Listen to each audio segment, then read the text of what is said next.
Through you, Mr. Chair, I can confirm that it is 4 p.m. and we're now live streaming and recording. You may begin your meeting. Thank you. I'm going to call this meeting to order. It's Monday, March 4th,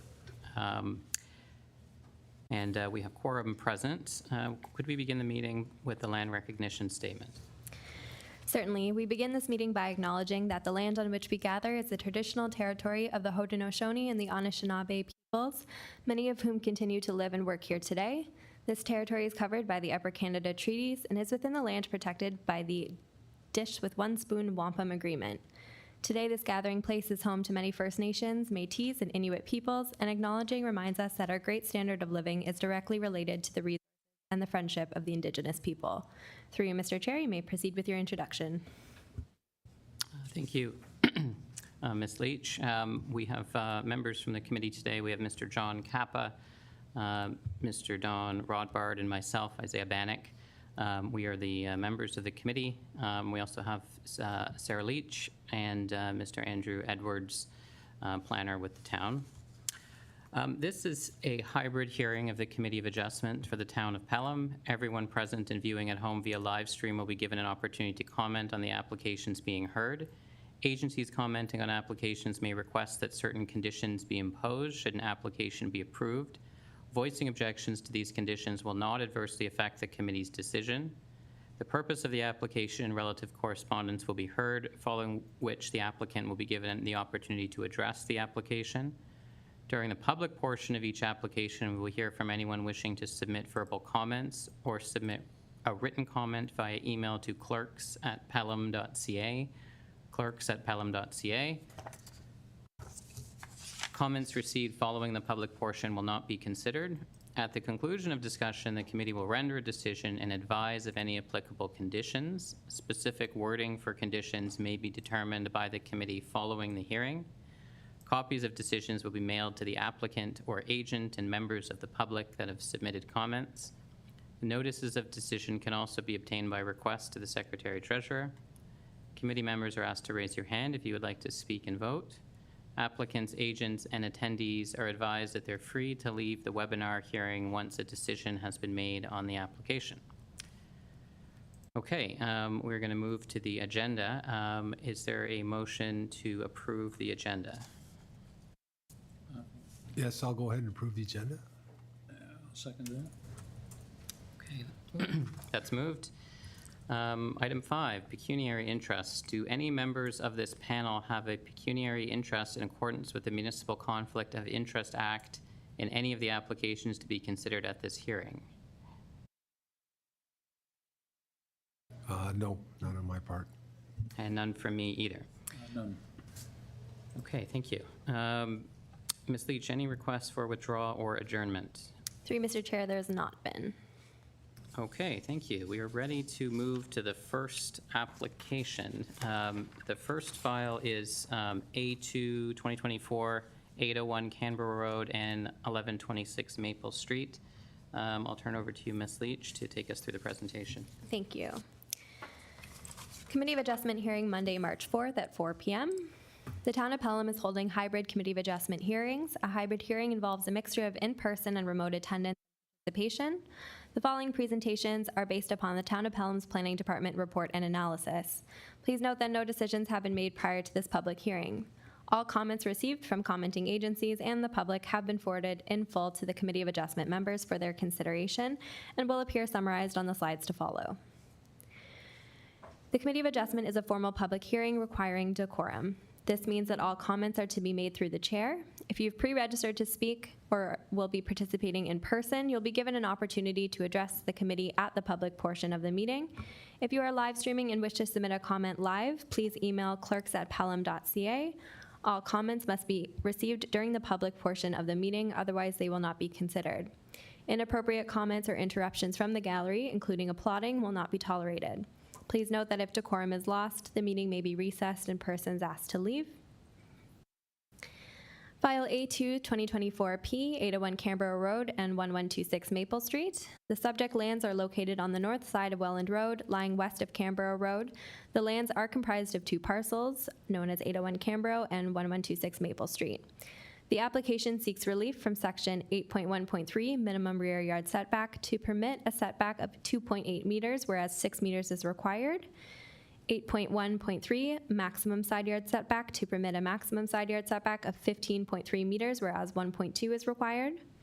Section 4.3.1 short-term bicycle parking to permit 0 spaces where 4 spaces is required. And Section 4.3.1 long-term bicycle parking to permit 0 spaces, whereas a minimum of 1 long-term space is required. To date, the following comments have been received from the building department. A building permit is required for the proposed addition. Public Works Department, no comment, and no public comments were received at the time of writing this report. Minor variance test 1 is the variance minor in nature. Section 8.1.3, yes, the proposed addition is designed as a natural extension to the existing building. The proposed location is appropriate given the orientation of the site and is not anticipated to impact the streetscape or neighboring properties in any significant way. Section 8.1.3, maximum side yard setback, yes, in this instant, the side yard functions as the rear yard, and as such, the impact of the increased setback is minimal. The scale of the proposed addition will not affect the original intent of the building design, and the streetscape along Canberra Road will remain consistent. Sections 4.3.1 for short-term and long-term bicycle parking. Yes, staff note that there is an existing rack along Canberra Road frontage of the site. As such, the variances are not anticipated to detract from the ability to the site to accommodate any bicycle parking for customers. Minor variance test 2 is the variance desirable for the development or use of the land. Minimum rear yard setback, yes, the variance will permit the natural extension of the existing repair garage. The proposed location of the addition is appropriate, provided given the context and constraints as the lot's irregular shape. Adequate access around the structure will be maintained for maintenance and drainage purposes. Maximum side yard setback, yes, the variance is desirable as the addition is not anticipated to detract from the streetscape nor pose adverse conditions for the drainage of the site. The variance will permit an appropriate addition to the existing business.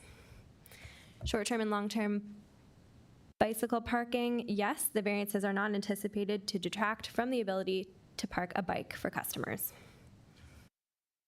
Variance test 3, does the variance maintain the general intent and purpose of the zoning bylaw?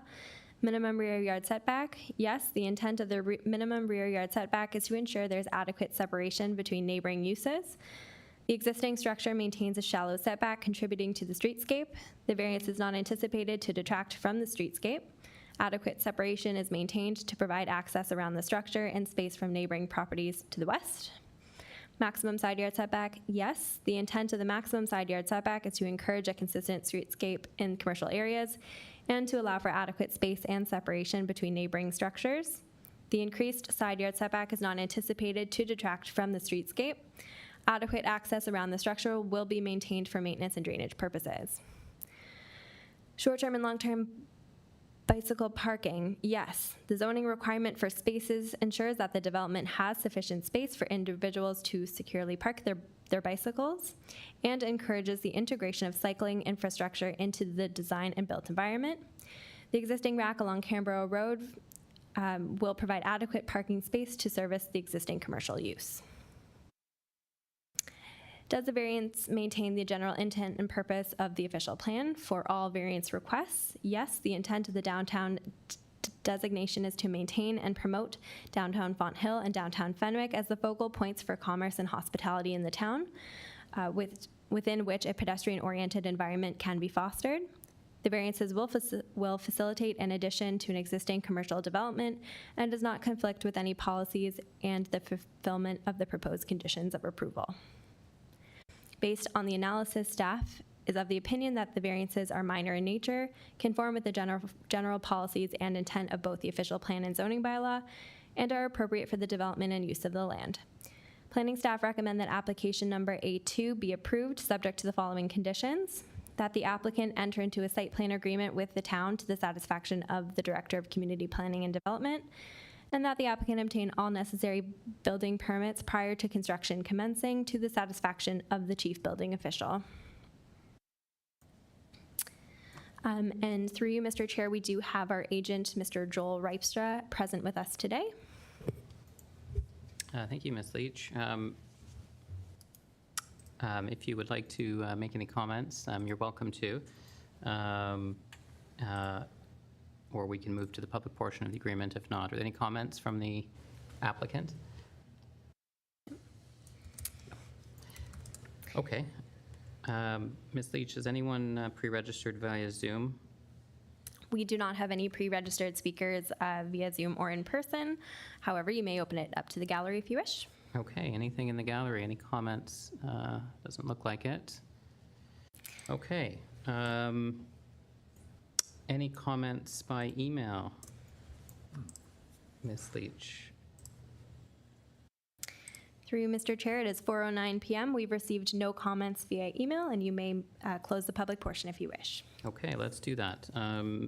Motion to close. I'll motion to close the public portion. Thank you. Okay, I'll second that. Thank you. Thank you. Okay, committee then. Any comments, any questions? None here. No, not for me either.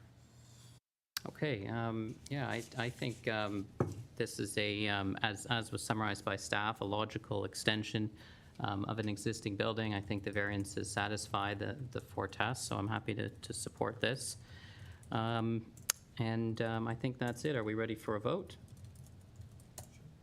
Very good, okay. Or I should say a motion.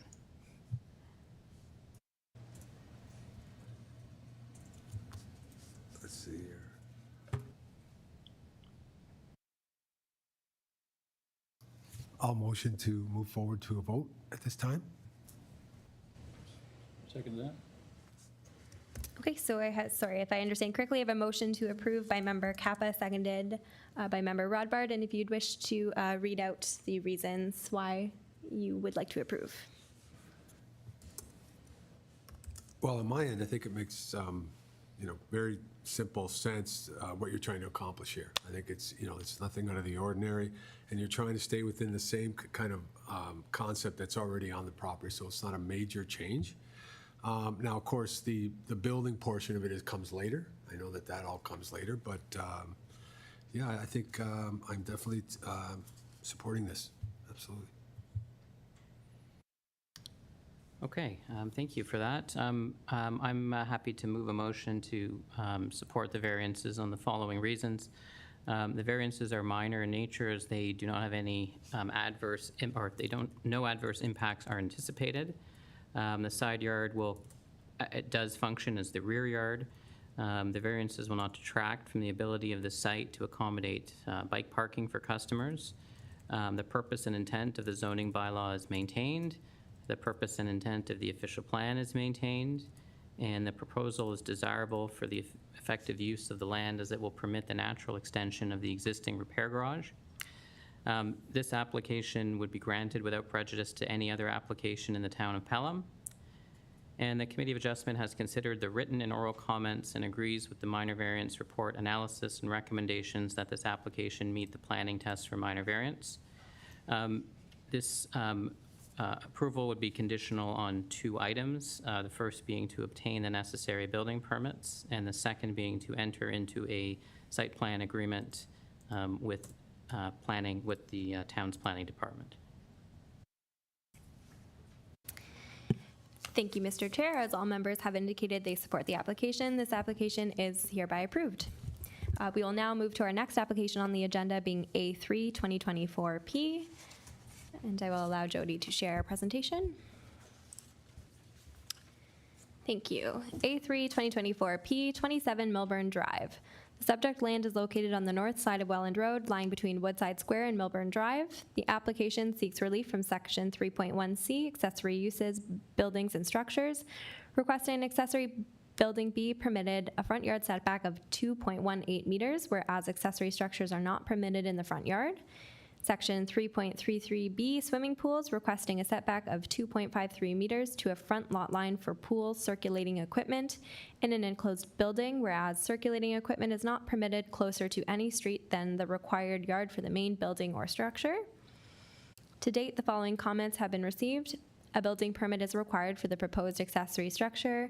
Public Works see conditions. No public comments were received at the time of writing this report. Is the variance minor in nature? For both sections, yes, the proposed accessory structure maintains the intent of the regulations for accessory buildings in the town zoning bylaw. Given the irregular shape of the lot, although defined as a front yard, the area where the accessory structure is proposing effectively functions as a rear/side yard. Restricting the ability of the structure to be located in the front yard poses challenges for the placement of the pool area and accessory structure. Permitting the structure within the front yard is not anticipated to impact the streetscape in any significant way. Is the variance desirable for the development or use of the land? Section 3.1C, yes, the accessory building is an accessory residential use. The proposed location is currently utilized as amenity space for the owners. In the opinion of staff, the accessory structure is a compatible use with the surrounding residential neighborhood. Section 3.33B, the pool equipment will be enclosed in an accessory structure and will maintain a generous setback to the neighboring property to the east. Given the irregular shape of the property, locating the accessory structure and circulating equipment in the front yard is desirable as it will maintain adequate outdoor amenity space for the property owners. Does the variance maintain the general intent and purpose of the zoning bylaw? Section 3.1C, the intent of prohibiting accessory buildings within the front yard is to maintain the character of the streetscape and to ensure accessory buildings have minimal impact on neighboring properties. The existing front yard functions as a side and rear yard given the irregular shape of the lot. The placement of the accessory building is not anticipated to alter the character of the streetscape or the existing dwelling. A fence is required to enclose the amenity area. Section 3.33, yes, the intent of the setback is to mitigate potential impacts on neighboring properties in terms of visual and noise impacts. The circulating equipment is proposed to be enclosed in the structure, thereby reducing visual and noise impacts on neighboring properties. Does the variance maintain the general intent and purpose of the official plan? For sections 3.1 and 3.33, the purpose of the urban living area designation is to recognize the existing residential areas of Font Hill and Fenwick. The variances will facilitate an appropriate accessory use for the site. The variance does not conflict with any policies of the official plan. The fulfillment of the proposed conditions of approval will ensure there is no impact to neighboring properties. Based on the analysis, staff is of the opinion the variances are minor in nature, conform to the general policies and intent of the official plan and zoning bylaw, and are appropriate for the development and use of the land. Planning staff recommend that application number A3 2024P be approved subject to the following conditions: that the applicant obtain all necessary building permits prior to construction commencing to the satisfaction of the chief building official, that the applicant submit a comprehensive lot grading and drainage plan to demonstrate that drainage neither relies on nor negatively impacts neighboring properties, and that all drainage will be contained within the respective lot to the satisfaction of the Director of Public Works, and that the applicant obtain approval for a fence variance to the satisfaction of the Director of Community Planning and Development. Through you, Mr. Chair, we do have our applicants, Blake and Joanna, with us this afternoon. Hi, good afternoon. You're welcome to make comments if you'd like to on your application. Okay, we'll open then the public portion. Is there anyone pre-registered to speak via Zoom, Ms. Leach? And no, there's not. Okay, anyone else in the room that would like to speak to this application?